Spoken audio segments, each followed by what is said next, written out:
kesuksesan itu bukan dilihat dari berapa banyak kita punya duniawi, Gus. Nah, ya. Tapi namanya manusiawi, kita harus ikhtiar berusaha mencari dunia sebanyak-banyaknya, Gus. Karena itu untuk bekal kita, terutama beribadah, bekal untuk menghidupi keluarga.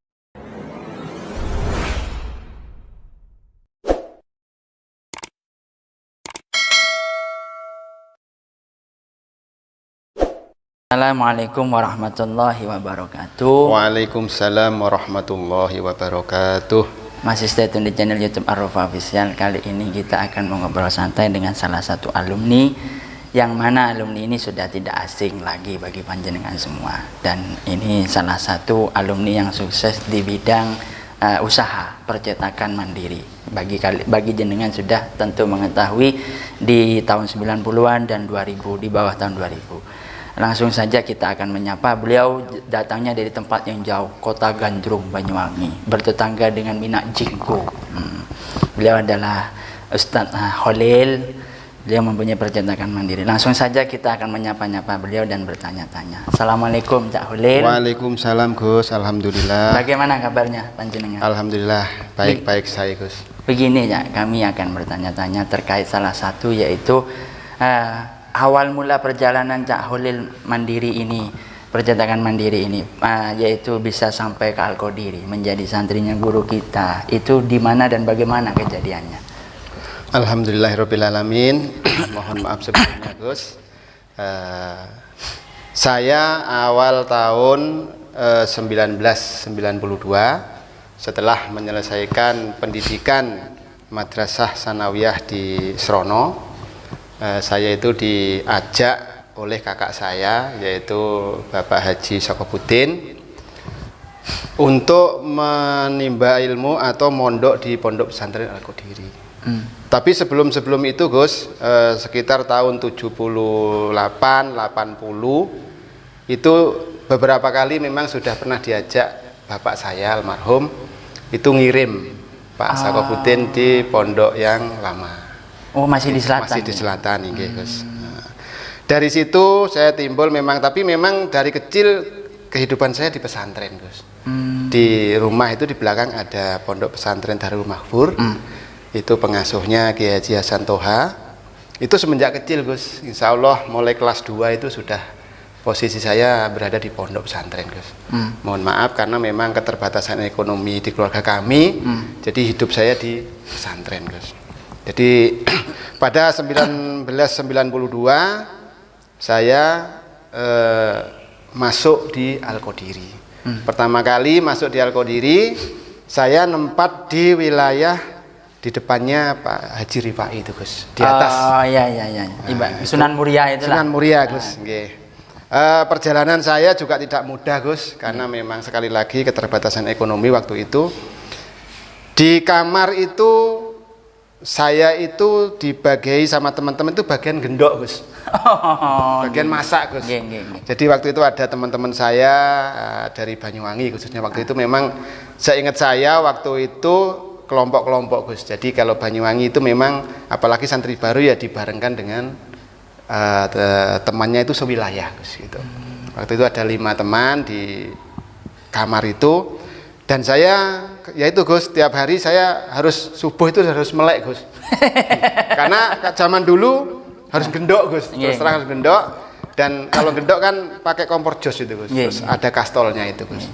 Kebetulan memang dari rumah saya dibekali oleh ibu saya itu bukan bekal uang, Gus, tapi bekal pinter masak rodoan, Gus. Jadi itu kisah saya waktu awal saya masuk ke Al-Qadiri. Setelah sekian lama saya itu sempat berpikiran, Gus. Aku lek gur ngene tok engko terus terang jarang ngaji, Gus. Karena ya itu tadi, Gus. Setelah beberapa lama itu saya ikut umal, Gus.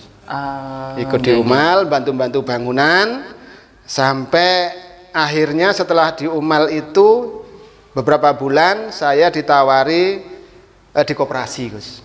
Dulu ada di Koperasi Putra, saya ikut di Koperasi Putra, terus sekian lama di Koperasi Putra, akhirnya di Kahruba, Gus.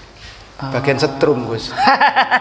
Jadi Berpindah-pindah lah ibaratnya. berpindah-pindah. Alhamdulillah selama menjadi karoba itu banyak sekali kenangan-kenangan ataupun mungkin sampai sekarang itu masih ada beberapa yang peninggalan kinerja gitu Gus. Salah satunya yaitu tiang listrik yang berada di depannya pengurus Gus. Oh, iya. Ya. Sama yang di depannya masjid pojokan dalam itu Gus. Iya. Itu legendaris sepertinya. Legendaris itu saya tiap melihat itu pasti saya ingat Gus. Saya dulu pernah jadi karuba gitu. Riwayatnya panjenengan lah ya. Alhamdulillah. Dan di karuba itu saya punya dua teman jadi 3 bersama saya Gus. Saya sendiri sama Mas Rijal. Sekarang alhamdulillah Mas Rijal itu juga jadi pengusaha Gus. Insya Allah lebih sukses daripada saya. Itu ekspedisi Gus. Ekspedisi tingkatnya juga nasional Gus. Yang satunya Cak Warsono sekarang ada ini saya nggak tahu ini. Ini sekarang ada di Probolinggo Gus. Itu perdagangan Gus. Jadi 3-3-nya itu alhamdulillah kalau ketemu itu ya trio lah ibaratnya. Kok semua sudah bawa mobil gitu. Yang semula berangkat ke Pondok Al-Qadiri ndak bawa apa-apa, cuma bawa alhamdulillah bawa bekal doa dari kedua orang tua dan semangat. Akhirnya dengan perjalanan ya kalau dibilang sangat ngenes ya ngenes Gus, tapi alhamdulillah dengan ngenes itu kita bisa mendapatkan yang sekarang kita dapatkan gitu Gus. Wah, berarti sangat-sangat memilukan sekali kisah-kisah sampean ini. Alhamdulillah Gus. Mulai dari awal mondok sampai ibaratnya sampai bisa sukses sekarang ini. Alhamdulillah ini tidak luput dari doanya Bayi Muzaki ya. Amin. Ini betul-betul karomah dan doanya guru kita bersama Kiai Haji Ahmad Kisah. Pada saat itu Gus, saya juga ingat tahun 93 Gus, itu semua santri putra khususnya itu masih diperintah untuk mencari sumbangan kalau dulu Gus, membawa map Gus. Itu saya ke Banyuwangi itu sama teman-teman sekamar itu. Kalau dulu kan ya itu Gus, zaman-zaman 93 itu kita mencari sumbangan dikasih 1.000 itu luar biasa besarnya. Sebelum moneter pada waktu itu. Sebelum moneter banget Gus. 93, moneter 97, 98 Gus. Mungkin saya belum lahir mungkin lah. Saya 93 Januari pada waktu itu. Oke Gus, saya tahu jenengan lahirnya Gus. Maksudnya buat nggak nunggoni cuma tahu ngerti jenengan lahir Gus. Terus ini lagi Cak.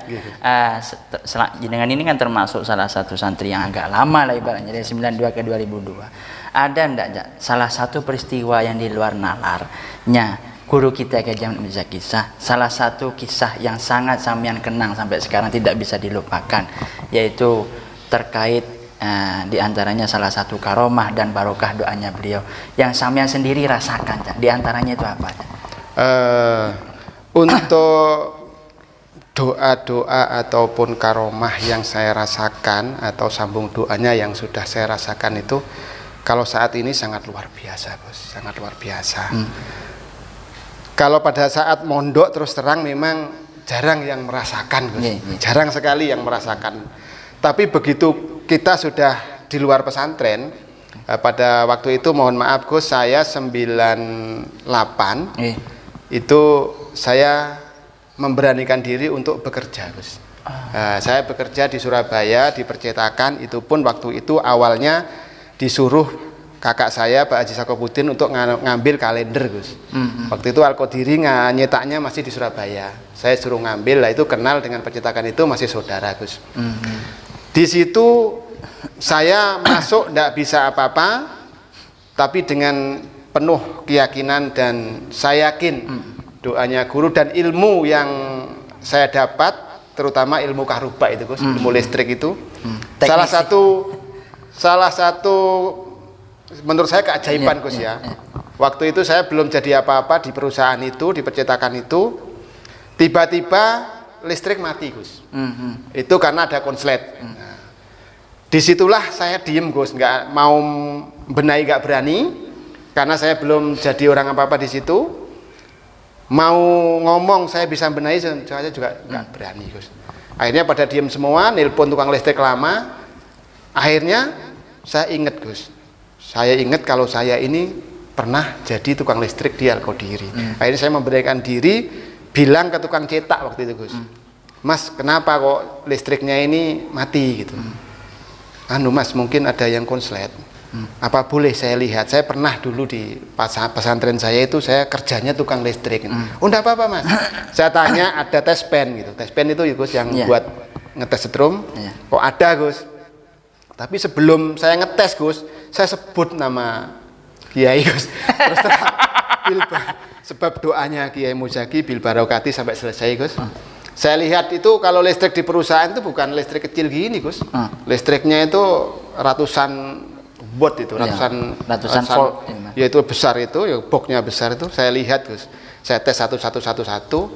Akhirnya itu saya teliti. Apa kalau Jawane kersane ngalah Gus. Kok tiba-tiba itu ada saya ketemu Gus. Salah satu mesin itu hanya gara-gara dimakan tikus Gus di Surabaya itu Gusnya kan besar-besar Gus. Oh iya. Itu ketemu ya sudah Gus. Saya doa, saya nyebut lagi nama Kiai, bismillah saya bongkar dan akhirnya bisa Gus. Wah, itu ilmu dapat dari pondok itu itu, ibaratnya. Besoknya saya dipanggil sama bosnya Gus, almarhum Haji Palil gitu namanya. Nah, itu dipanggil saya, kamu bisa gini-gini. Nah, semenjak itu sudah Gus. Saya itu di bagian ini enak terus Gus gitu. Saya kerja 2 tahun Gus. Bos saya itu Pak Haji Palil Surabaya itu membuat percetakan namanya Sydney Offset di Kediri Gus. Di dekatnya Pasar Paing Gus. Kalau jenengan kan mungkin pernah mondok di sana. Pasar Paing lah. Iya, Pasar Paing itu nggak jauh dari Lirboyo Gus. Kalau saya itu dulu kalau nganggur juga ke Lirboyo Gus. Tidak kalah dengan jenengan. Terus bagaimana Pak? Akhirnya saya itu ditunjuk sebagai pimpinan di Kediri Gus. Padahal saya itu ilmu masih minim. Ilmu percetakan masih minim, tapi karena saya mungkin dianggap mampu Gus ya menangani masalah. Lagi-lagi kalau malam saya sholat tahajud Gus, selalu nyebut nama beliau Gus. Ya Allah, saya diberi amanah, mudah-mudahan saya bisa. Saya pegang Gus 3 tahun Gus. Alhamdulillah Gus. Jalan lancar di sana. Lah, semua pasti kalau saya begini Gus, kalau mau ada tender atau mau ada pekerjaan yang agak berat Gus, saya selalu Gus.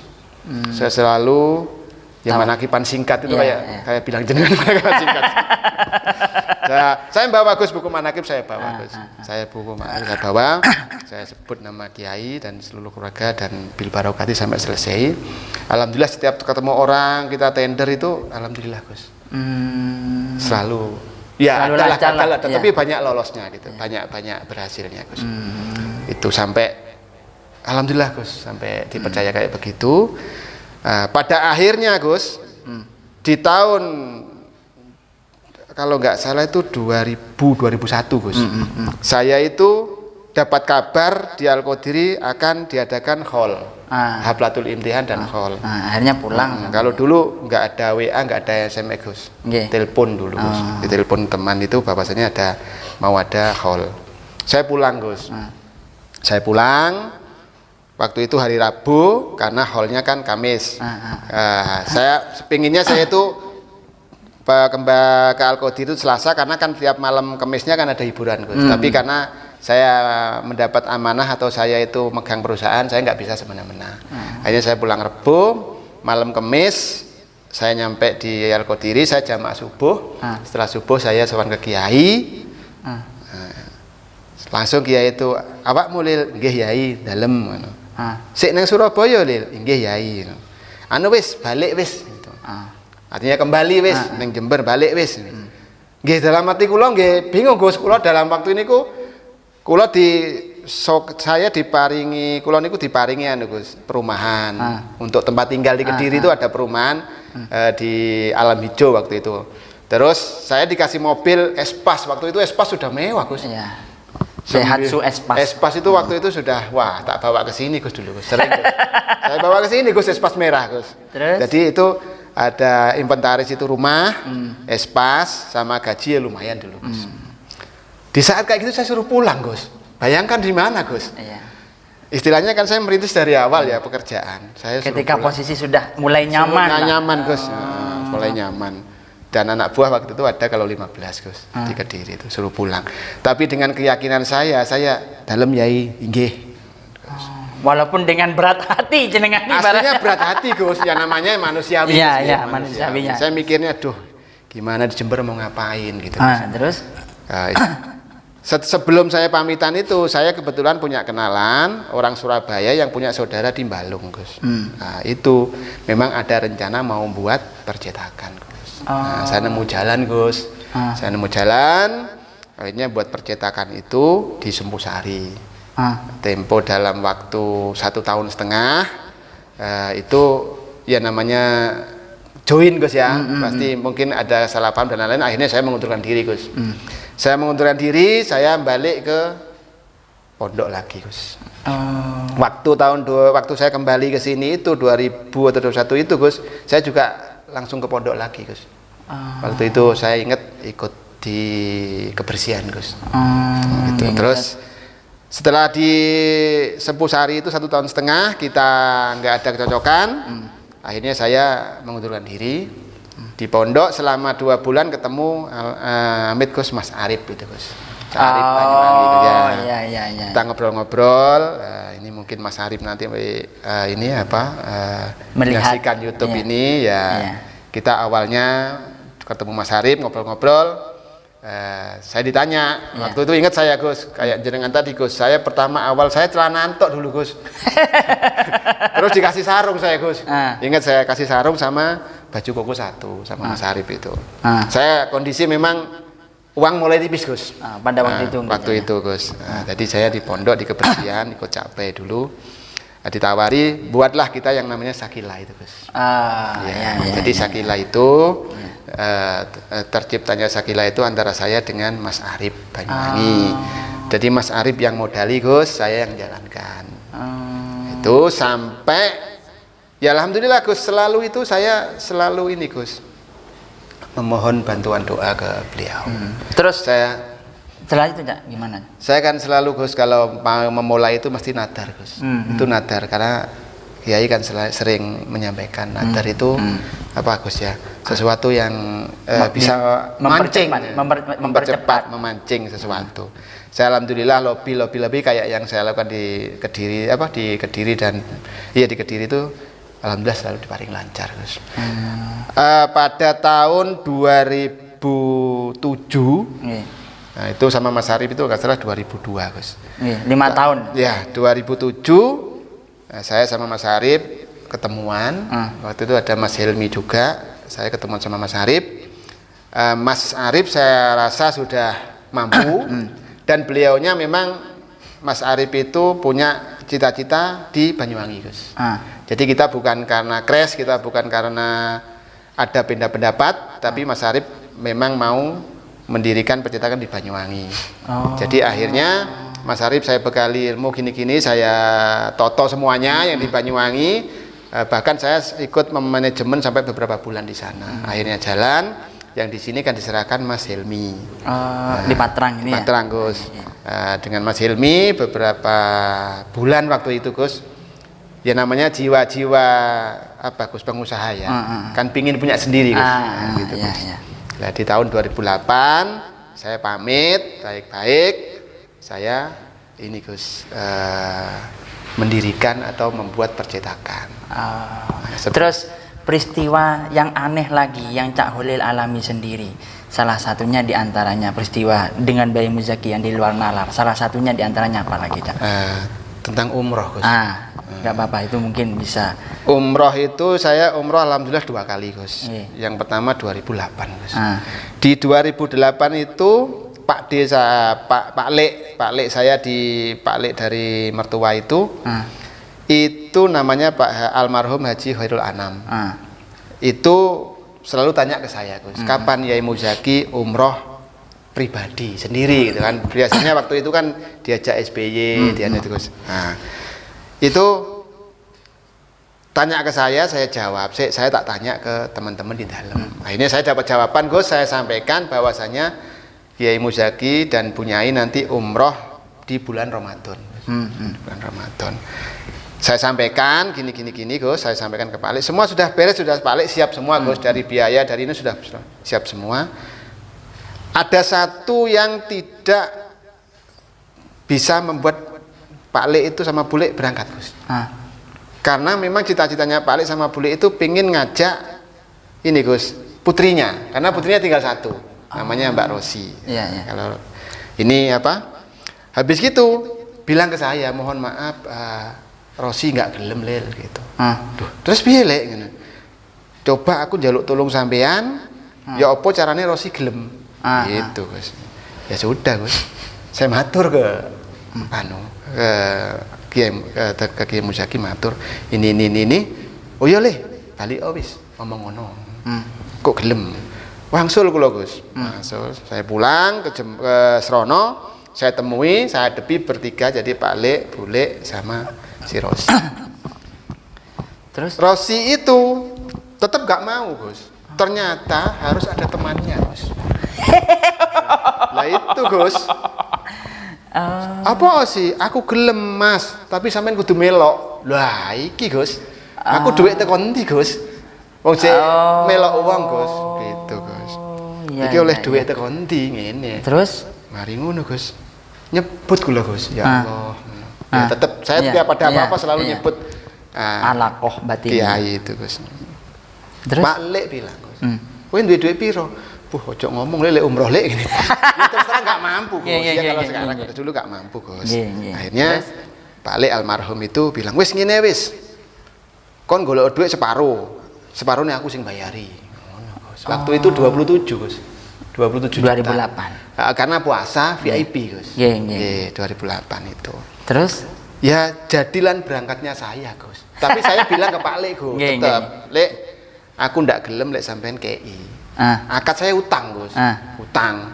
Jadi hutang nanti suatu ketika dibayar. Lah waktu itu Bunyai itu Pak Lek itu pernah matur ke Kiai, terus sama Kiai diteruskan ke Bunyai.